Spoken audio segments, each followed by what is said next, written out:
JEE की preparation के लिए बेस्ट बुक्स कौन सी हैं, ऐसी हजारों वीडियो पड़ी होंगी यूट्यूब पे, लेकिन तुम्हें इस वीडियो को क्यों देखना चाहिए? क्योंकि मैं तुम्हें वो बुक्स बताने वाला हूं जो मैंने खुद ने अपनी जेई प्रिपरेशन में यूज करी है और मेरे आईआईटीएन दोस्तों ने, जिनकी रैंक 66, 73, 81 एंड 95 आई थी। 823 को तो तुम जानते ही हो मेरी पिछली शॉर्ट से। देखो, तुम्हारी जो प्रिपरेशन है वैसे तो इंटीग्रेटेड होनी चाहिए if you are a class 11 student और class 12 student, but if you are a second dropper then तुम्हारी प्रिपरेशन डिवाइड हो जाएगी।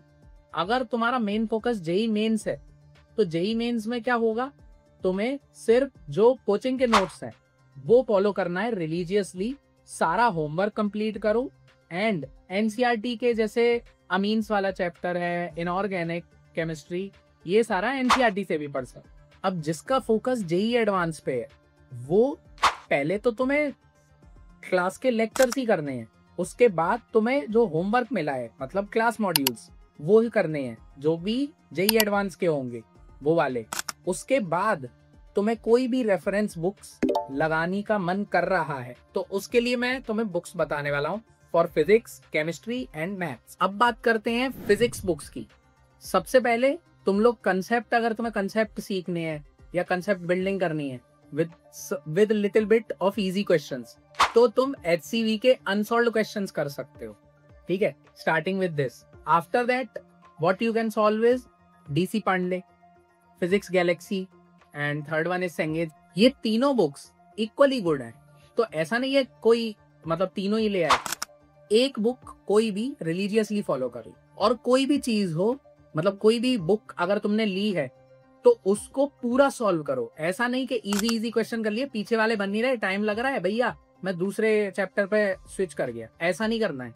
और सारे क्वेश्चन सॉल्व करो, ऐसा नहीं कि भैया स्टार्टिंग वाले कर लिए, लास्ट वाले के लिए टाइम नहीं था तो छोड़ दिए, ऐसा नहीं। फिर तो तुम लास्ट में ही तो टफ क्वेश्चंस होते हैं, वही तो जेईई एडवांस में आते हैं, फिर तुम उन्हें कैसे सॉल्व करोगे? वो तो तुम्हारी प्रैक्टिस रही नहीं। तो और एक ऐसा नहीं एक ही टाइप के क्वेश्चन सॉल्व करने हैं, ऐसी बुक्स में बतेरे क्वेश्चन होते हैं सेम टाइप के। तो तुम्हें क्या करना है कि कंसेप्ट देखना है, उसमें ये सेम लग रहा है तो छोड़ दो। 5-6 क्वेश्चन करे ये सेम कंसेप्ट पे, अगले कंसेप्ट पे आ गए, उसके बाद फिर से 5-10 किए, फिर अगले कंसेप्ट पे आ गए। तो ऐसे तुम अपना टाइम भी सेव कर पाओगे और बुक भी हो जाएगी। And this applies to all the books whether it's physics, chemistry और मैथ्स। अब अपन आ जाते हैं केमिस्ट्री पे। केमिस्ट्री के 3 पार्ट है, ऑर्गेनिक, इनऑर्गेनिक, फिजिकल। ऑर्गेनिक में MS चौहान पढ़ सकते हो, अच्छी बुक है। इनऑर्गेनिक में एनसीईआरटी मोर देन इनफ है, उसी को रट लो, बहुत बड़ी बात है। और फिजिकल केमिस्ट्री की एन अवस्थी बुक अच्छी है, तुम लोग अच्छे से प्रैक्टिस करना क्योंकि सबसे ज्यादा लोग इसी में हगते हैं केमिस्ट्री में। फिजिकल केमिस्ट्री टफ होती है लोगों के लिए। और अब आते हैं अपन मैथ्स पे। मैथ्स के लिए सिर्फ सेंगेज और कोचिंग मॉड्यूल्स आर इनफ, ठीक है, लेकिन पूरी बुक करना है, ये याद रखना। एंड ऑल्सो पीवाईक्यूज सबके करने हैं, फिजिक्स हो, केमिस्ट्री हो, मैथ्स हो, सो दैट तुम्हें एक आइडिया लगे कि किस लेवल के क्वेश्चन आते हैं। आफ्टर एवरी चैप्टर तुम्हें यही टेस्ट करना है कि मेरे पे पीवाईक्यूज बन रहे हैं या नहीं बन रहे हैं। अगर नहीं बन रहे हैं तो क्यों नहीं बन रहे हैं, कंसेप्ट में कहाँ मिस कर गया।